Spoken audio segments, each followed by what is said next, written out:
Cool. Welcome back to another episode of Both Sides Now. We're with Shane Jones this week. Kia ora, Shane. Great to be with you. Kia ora. Greetings, folks. Hey, so we're going to start the podcast with the same question we start every one with, which is what political ideology or philosophy do you identify with? Well, I'm somewhat quixotic. I grew up in the far north, classic rural upbringing, admixture of the Dalmatian gum digger and Maori and Pākehā, and we grew up on a farm. So majority of the influences surrounding my upbringing were those that you would generally find in rural New Zealand. But through my Maori side, and we learnt the language, and a lot of my people adhered to Labour. But being a farmer, my dad and them, they were of the tradition of the old time Sir James Carroll, Sir Aparanangata national tradition. And I've ended up in New Zealand First. So I've got an approach to the economy which is quite conservative in terms of maintaining the value of money, but in respect of matters pertaining to education, internationalism, I have quite a liberal outlook. So is New Zealand First left or right wing? The guts of the membership of New Zealand First really occupy and straddle the two. On some matters, very conservative. On other matters, surprisingly liberal. So it's a classic case. I mean, it sounds a tad trite, but a lot of the members of New Zealand First, they believe that politics should be put through the fulcrum of common sense. If it works, let's try it, as opposed to being so committed to a particular ideological shard that it's impossible to move away from. So obviously you began your career in the Labour Party. How did you sort of end up there? Because many would argue that you were more right than left. Yeah, Don Brash really put me off. I had the privilege when I was in my late 20s of working for the David Lange government for a short period of time. Incredibly impressed by the politicians of that era. Obviously, Mr. Lange, who probably, if I had to identify a political hero, it would probably be Lange in my youthfulness. But obviously, I've got an enormous amount of respect as well for Helen Clark and obviously Winston Peters. The durability of the latter beggars belief. But look, I had the privilege of going away and winning the Harkness Fellowship and studying at Harvard. And I was always taken by the reforming zeal and the very strong approach that Richard Prebble and Geoffrey Palmer and others took, including Roger Douglas, took to reforming the economy. But by the time I joined the Labour Party, that phase of its existence was over. But I was a great admirer of Helen Clark's leadership, and she provided the opportunity, and the thought of following Don Brash into battle didn't fill me with joy at all. So what changed for you to think that New Zealand First better represented your views than Labour? Well, the modern day Labour Party is part of a broader progressiveness movement in the Western world. And too much of Labour, for my liking, had become beset with partly identity politics, but the culture wars. Now, it's ordinarily a term that one would associate with the United States, the culture wars, and part of it is fictitious anyway. But I just ended up, I think, being too far right of Labour. Probably I wouldn't have been right of Labour in the certainly in the 70s and 80s, but by the time the 2000s had arrived, there were other issues that were riveting and taking the attention of Labour, and they just weren't the issues I prepared to waste time on. So obviously you joined New Zealand First after leaving Labour. Did you ever consider joining National? Well, when you join a political party, it's as much about networks and it's as much about as it is about philosophy. I mean, if anyone ever thought that you joined a party purely for philosophy than study John Key. You join it because of often the social network you belong to, the priorities, partly through your upbringing, and whether or not it represents a vehicle that will give meaning and effect to values and beliefs that you want to stand for. So I never saw that with the National Party. I was probably had an opportunity to join National earlier on in my life, but once again, I worked well with Helen Clark. But after the momentum of progressive politics and everything that it entailed, I just wasn't prepared to spend time and energy on it, and other people were, so get on with it. What about progressive politics do you struggle with or not necessarily agree with? In New Zealand, I think far too much energy and time is exhausted, for example, to do with microaggressions as to, are you a man, are you a woman, are you something in between? I personally just find that not a moral issue, but I don't like the way that it feeds a sense of victimhood. And secondly, it represents an issue to me that should not be centre of politics. And for much of Labour in my time, those types of issues were centre of politics. And obviously a big kind of change in New Zealand that you would argue could potentially be part of the progressive movement at the moment is the debate around co-governance. Where do you sit on that? Well, obviously I'm a Maori, and I think that at the moment, the Labour Maori caucus have well and truly overreached on the question of co-governance. I think that most New Zealanders are proud that New Zealand has the Maori language. We're not naturally a bilingual or multilingual people. We're just stuck down here in the Pacific, predominantly Pākehā, and speak a type of English that other countries may not understand. But I had the blessing of knowing both languages and raised my kids to learn both languages, and they're reasonably comfortable and fluent in them. So I'm very proud of that part of our heritage, but I'm very, very anxious about the overreach. I don't think that it makes sense to endow every part of the public estate with a special Maori name. Often they're unpronounceable. They don't make any sense. And it sounds a bit heretical for me as a senior Maori to say that, but I grew up with the language, so I can say what I like.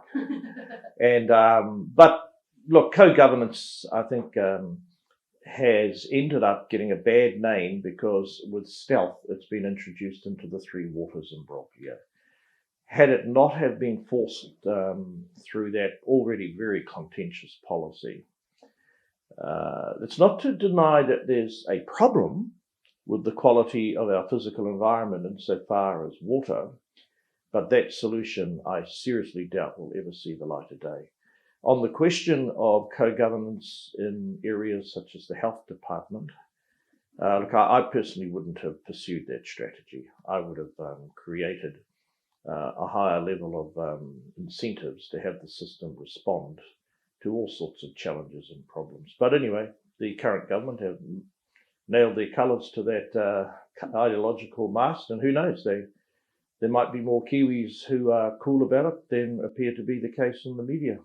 Is co-governance 50-50 Maori and European, or is it as a percentage of population? Well, you ask a very good question. Where co-governance, to the extent that I'm familiar with it, it has been introduced as an option to arrange management of features of the dock estate. And often the dock estate is of such importance to the overarching community that it should remain a key public asset. And I'm cool with that. But where it's located, perhaps in a Maori rich area, it makes sense to get the local people involved in pest control and access and things like that. But I'll tell you what, that is a far cry from deciding to reorganise the largest item of public expenditure after welfare, which is called health, on the basis of co-governance, or have co-governance as a key principle of reforming the water system. I just think it's overreach, and I think it's going to lead to a great deal of pain for Labour at the next election. One of New Zealand's first, your policy positions that you're more well known for is on pensions.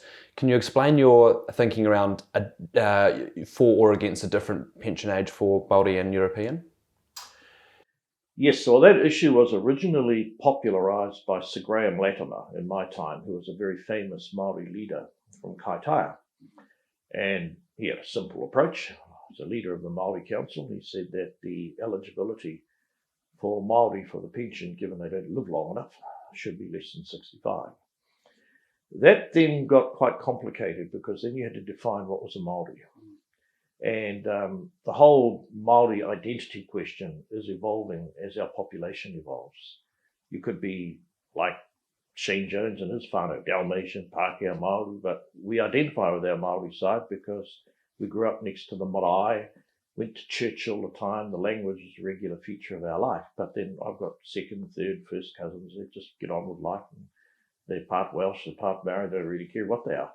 And they're living the good life on the Gold Coast or somewhere over there. So, I mean, these identity questions, it's a little bit like you asking me before about progressive issues. I mean, it depends on the family and individual, and some people feel very strongly about them. Now, I personally am relaxed about leaving the age for all New Zealanders.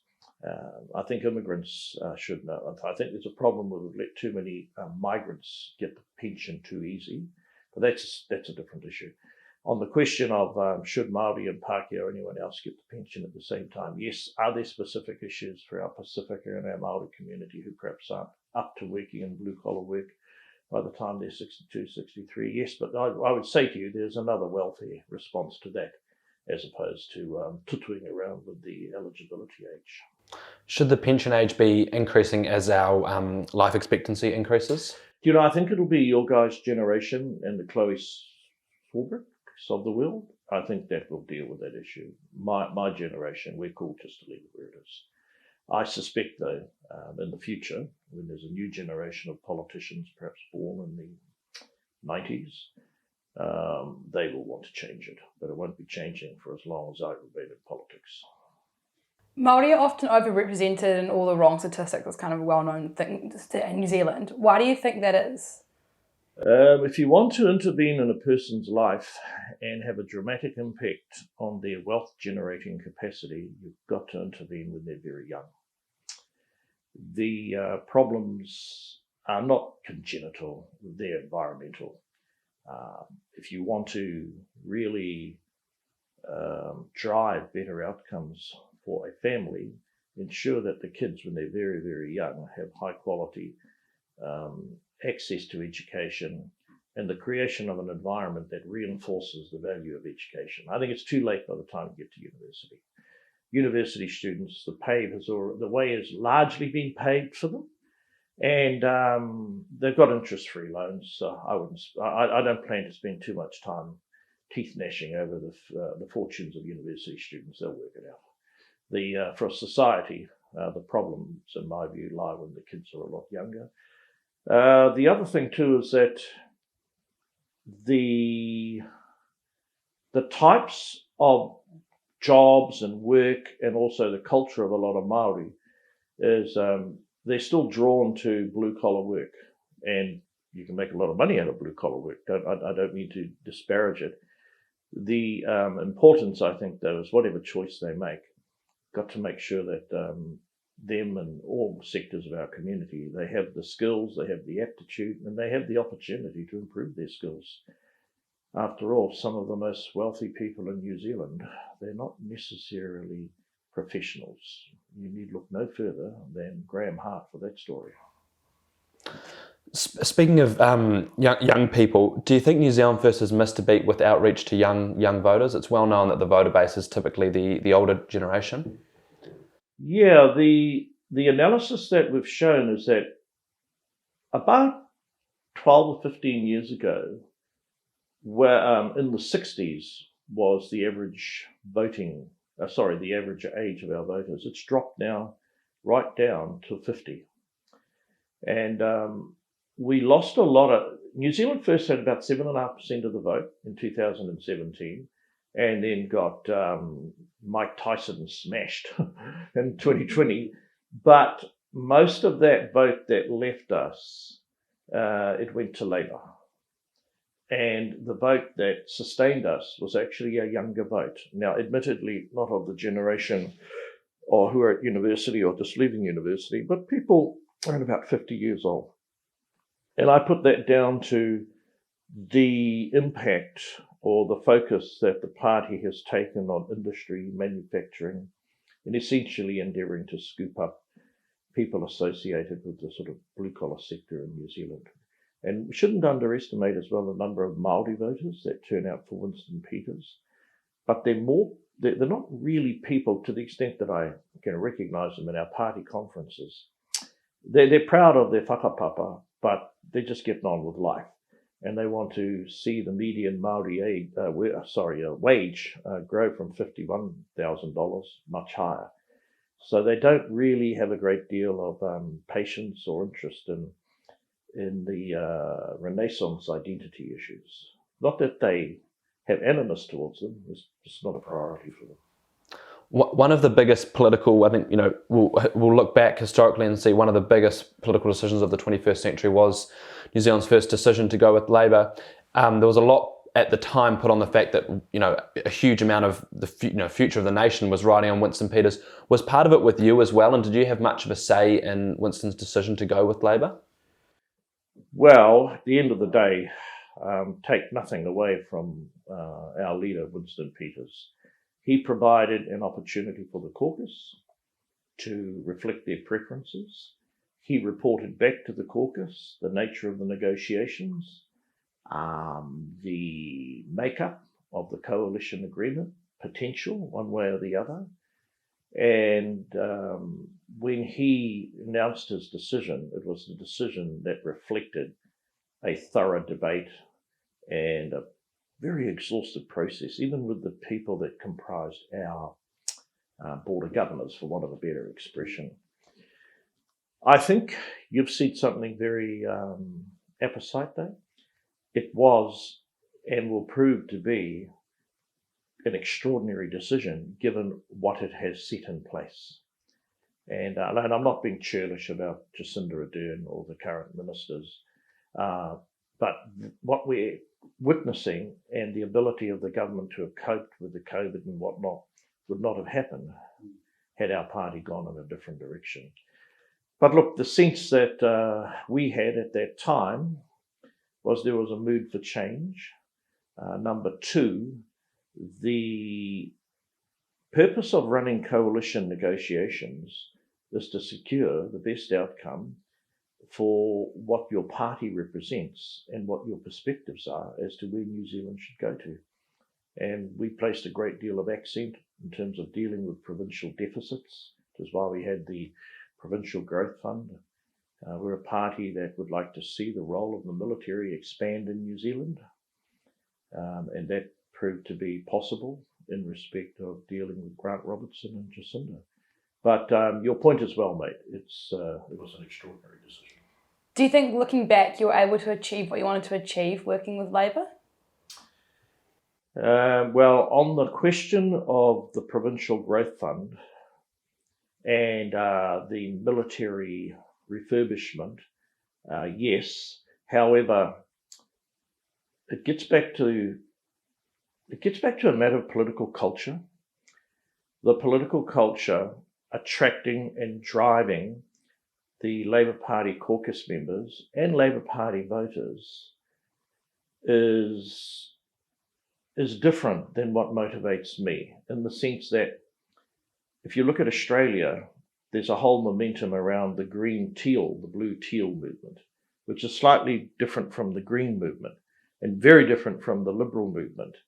And I think when you're looking at types of different foci and priorities in New Zealand, have a look at Aussie as well. So some things we were able to achieve, but hey, we're a minority party and we were bound by the coalition agreement. And our main focus was to demonstrate to Kiwis that we could create a situation and sustain a government right through to the point of the election. Now, it's arguable we should have distinguished ourselves more prominently, perhaps could have campaigned in a different way. but you can do your head in running that race again. That race is over. We've got to think about the next race. A big part of your career has been built on trying to gather support for Northland. Do you think Northland's poor infrastructure and poverty, is that more attributed to poor policy-making decisions in the past, or is it just you've been unlucky on the wrong side of sort of this global trend of, you know, brain drain from rural to urban areas? Yeah. Well, Northland, as much as we might believe that it's an exceptional place, there's no great exceptionalism about Northland. The dramas of confronting Northland can be found in parts of Hawke's Bay, Tairāwhiti, around Gisborne, the Deep South. We treat our R's differently, and then parts of Whanganui. So, although Northland's the home of the treaty and Spirits Bay and land of the missionaries and the muskets, and if you look at our colonial history, at the end of the day, it's been a safe national seat. And when you're a party and you've got a safe seat, you tend to take it for granted. It's just human nature. So there's been a fair measure of that. And also, for much of the North, we've been maintained on a diet of low expectations. We represent about 3% of New Zealand's population. And I found there was always a sense that, bugger all's going to change and we'll do the best we can. So when I arrived and started splashing dough through the PGF with Calvin Davis and Grant Robertson and others with their support, I think it took Northlanders not partly by surprise, but they couldn't believe it was happening. And then COVID came along and it was as if it never happened. But that's just politics. New Zealand, I don't think is facing quite the brain drain problem that it was in respect of people hollowing out the provinces and all going to Sydney, Australia, Auckland and Wellington. There's a fair measure of people who are content to live and bring their children up in provincial New Zealand now. But we have to continually invest in the features that give people a meaningful life in those areas. Do you think that Provincial Growth Fund money in Northland did make a meaningful difference? I think on the ground it has. It made bugger all difference to my political fortunes, which for the first 6 months after I got my rear end booted out of Parliament and caused me to seethe. However, that's come and gone.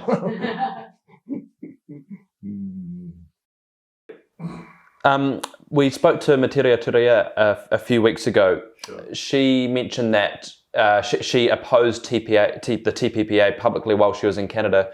You criticised her for that, saying she should have held a New Zealand position while she was overseas. Well, I think in fairness to Materia, she's a member of the Green Movement, and that's a global movement. So presumably the Green MPs are a part of a global mission. And I guess that's how she justified what she did.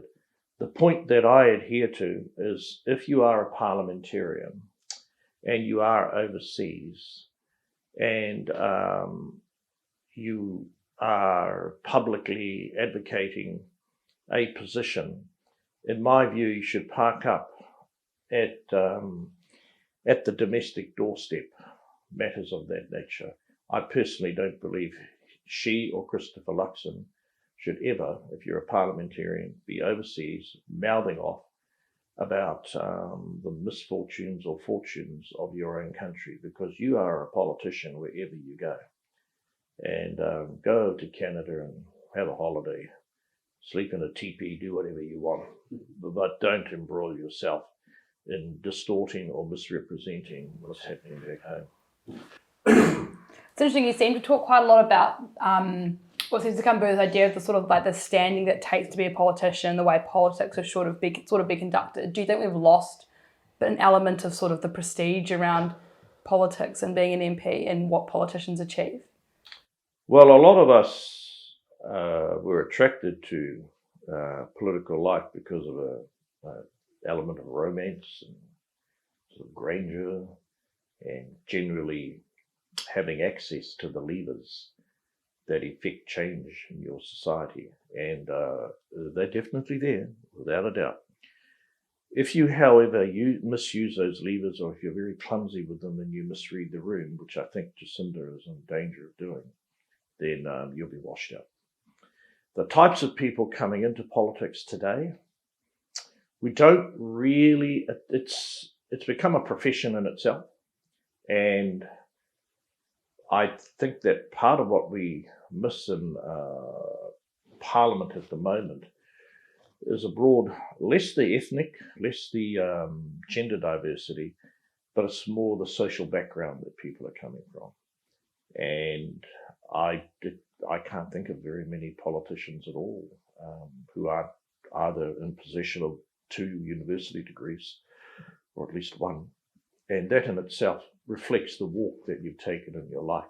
Gone are the days where you come out of the smoko room, or we have the odd character like Bob the Builder, self-made man, Mr. McKelvey, an incredibly affluent and highly respected New Zealander.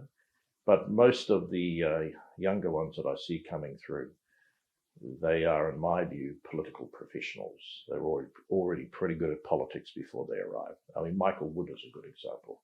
For the left, the training ground is often the union movement or the university common room. Sometimes school teaching. And for the right, I think you just need to look at the current leader to see where the right's drawing its members from. Caucus members. So what's your advice to a young person wanting to go into politics? What would you say to them? Don't do as I did, do as I say. Look, I was 45 when I came into politics, arguably a bit too old. But I had the privilege of various other positions that have taken on my life. And my wife of that time passed away now. We had a big family. So I wanted to spend time with those kids before really committed to politics. But look, gain some life experience. And I think it's a really good idea to understand the different segments of the community, immerse yourselves in them, and bring a ballast of genuine life experience with you. Because if your approach is technocratic or purely a process approach, then be a bureaucrat. Don't be a politician. Because when you're a politician, your job is to defang the bureaucracy, not to ape the bureaucracy. Do you think we've got too many people employed in the bureaucracy at the moment? Far too many. I would take the Aussie approach. Every time there's an election, the top 5 or 6 CEOs, they hand in their resignation letters. And then a government chooses its own 4 or 5 top CEOs. In my experience, the public service at the moment is far too large, not adroit enough, and I think it'd be a very good idea if each government coming in could retain or change the top of the tree. Changing lanes slightly, something that I think a lot of the rural community in New Zealand is quite disheartened by is the planting of farmland and pines specifically for carbon. I think we're all for New Zealand forestry industry, but where land's being, good farmland's been planted specifically for carbon credits. What are your thoughts on that? Man, did I get bashed up by the farmers as the forest minister. If you look at the challenges that we've got with climate change, and I'll put to the side whether or not we should be doing as much as we're trying to do about climate change if America, India, and China aren't going to do anything. So I'll put all that to the side. If you want to effect a change to the emissions profile, then you're left with limited options. Well, what do? How do you stop emissions? You can severely tax things, and you can maybe close down industries. But that in itself is hypocritical because you just end up importing carbon. So then our party settled upon expanding the size of the nation's lung, if I can put it to you that way, expanding plantation forestry. And where the matter has enraged the rural farming lobbyists is that land that is capable of generating food, in some cases, is being transferred over into carbon forestry, either 50-year rotation, permanent, or 25-year plantation forestry. But I say to ourselves, well, if we're not going to have larger sequestration capacity, how are we going to deal with the transition of climate change? I think the solution lies in enabling ongoing afforestation, but only in those parts of our landscape that to maintain a farming business there is marginal. Because farming itself is going to have a come to Jesus moment in respect of nutrient regulations, more water regulations, and a welter of new environmental regulations, many of which I'm very, very doubtful about. So I think there's a happy medium, and I do accept that a lot of the settlements are very upset with the billion tree strategy. But, farmers, they jealously guard their property rights. So they're the ones selling their land. But that sounds a bit churlish. I'd strike a better balance than perhaps I was able to do. In the end, the areas where we planted the majority of the 27, 8, 9,000 trees that we were able to get in the ground, hectares of land for trees, was Maori land. I sort of gave up on the general cockies in their land because it got incandescent. But with Maori land, it's a different kettle of fish because it's all tied up with the Maori land court. It's owned by every man and his third and fourth cousin, half of whom aren't even in New Zealand anymore. So planting the land actually enables it to be used for some greater productive purpose. Could part of that balance be expanding our lungs with natives, even though they are more expensive? I think it's a very legitimate course of action to plant more native trees. It's less the problem of the cost. It's more the problem of how long they take to grow to match the sequestration capacity of a pine forest. So you kind of have to have a view, maybe 100 years, 150 years. But obviously, the way in which our economy is structured, it's you get a better bang for your buck from a pine tree between 0 and 50 years. But I do think that there's an incredibly important place for recloaking a lot of our landscape with pine trees. There are trade-offs. Like if you want to improve the ability of your economy to function with less harmful emissions, then you've got to do something about energy.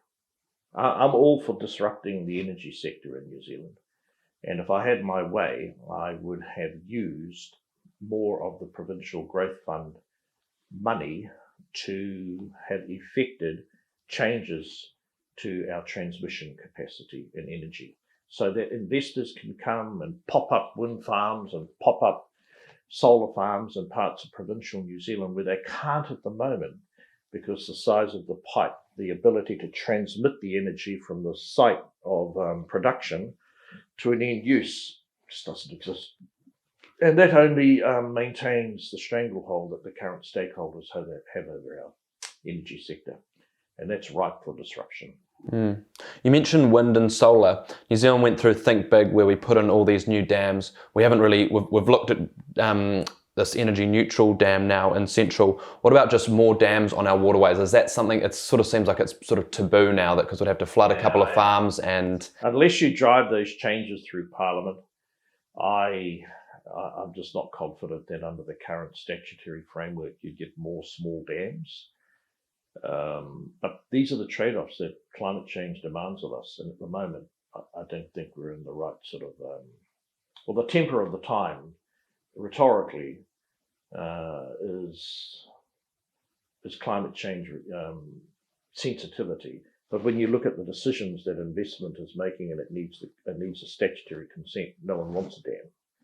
I'm a great believer in more irrigation capacity, water storage, the expansion of energy generation in New Zealand, and the important thing to do is to de-risk it by ensuring that investors who put more carbon friendly energy generation capacity on the ground, that they can transmit the energy at a very affordable rate and break the stranglehold, which is afflicting a great deal of hardship on too many households and businesses.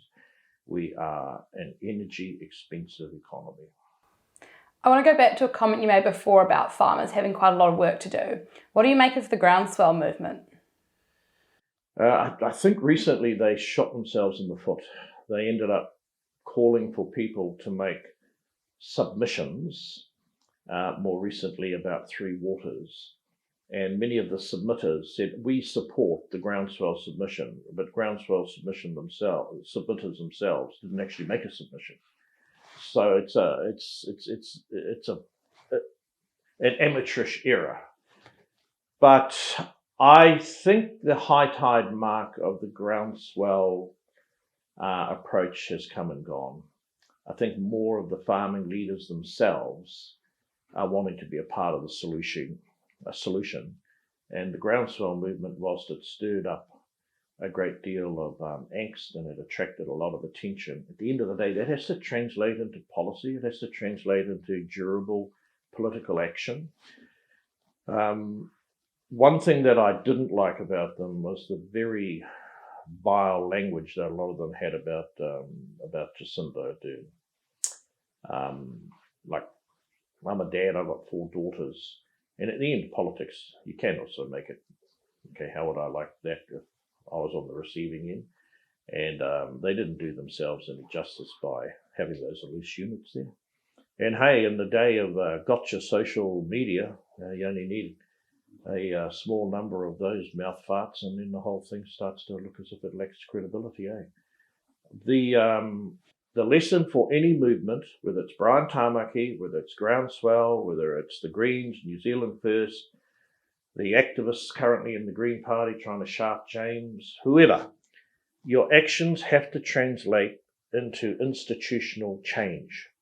And in New Zealand, unless you're going to take it in some sort of revolutionary Russian way, that means mediating change through the institutions of governance. That's how our system works. And I think a lot of them have yet to learn that lesson. I think that's a very important point. I think it's very easy. I think it applies across all walks of life. Very easy to complain. It's harder to actually come up with a solution and try and actually make meaningful change. Yeah, occasionally a crisis will emerge, and that provides a pretext for making change. You could say that Rogernomics was a response to a crisis, but then even today, there'll be no shortage of commentators who point to Australia, that they responded through their structural adjustment program far more effectively than Rogernomics. And I mean, we borrowed a type of Thatcherism, really. And anyway, that's going backwards. Look forward. So what's the plan for the next election? Well, fortunately, we've got the gorilla off our back, which was the unwanted depredations of the SFO office on our party. So that's come and gone. And when you're a small party, which we are, you have to amass enough putia, resources, to run a campaign. But it's important to identify a small number of issues that resonate with the public. And those issues have to not only plumb the public consciousness that, yes, this is an issue that's making me feel very strongly one way or the other, but what are you going to do about it? So then you need to have practical solutions that you can sell.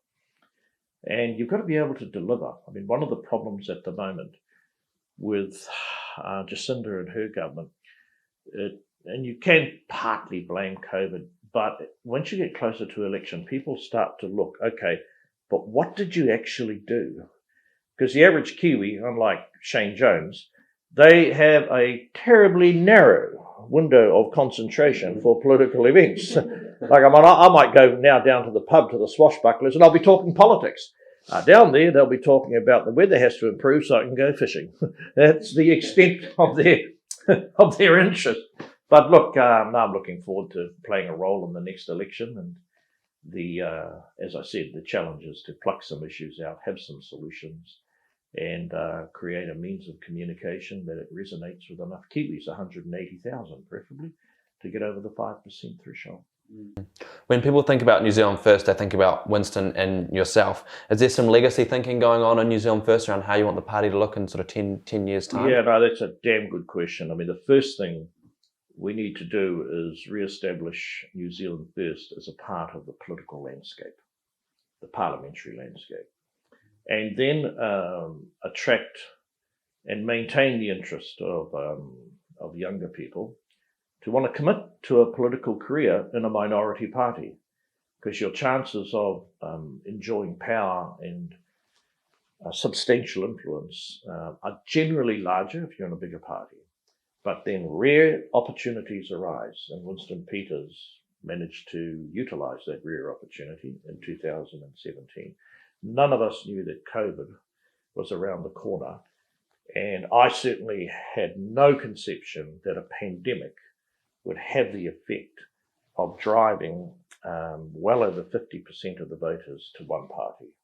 And I don't mind saying that. We campaigned partially on our record, and going forward, but the phone was off the hook. You talk about you need to engage some young people in New Zealand First. Why should a young person vote for New Zealand First or even join the party? I think if you hail from the provinces and you're concerned about the provincial deficit, and if you are concerned about matters related to a party that's backing the economy, a party that's backing legacy industries, manufacturing, and a party that keeps a weather eye on levels of immigration, so that the foundation influences that define New Zealand aren't swamped by unfettered levels of immigration. There's only one party who's going to do that. It's New Zealand First. And to finish, what's one policy change you would make right now in New Zealand? I would definitely be in disrupting the energy sector. It's a somewhat boring topic to talk about, but irrespective of your age, irrespective of your status in household wealth or industry, the cost of energy is essential to the cost of living. And the cost of energy and the type of energy is essential to the journey of climate change. And it tends to get overlooked because it's an obtuse, and it's area sort of dominated by all these Pharisees who speak a language that general Kiwis can't follow or understand. Well, I'm in the business of breaking that up. Awesome. Kia ora, Shane. Thank you very much.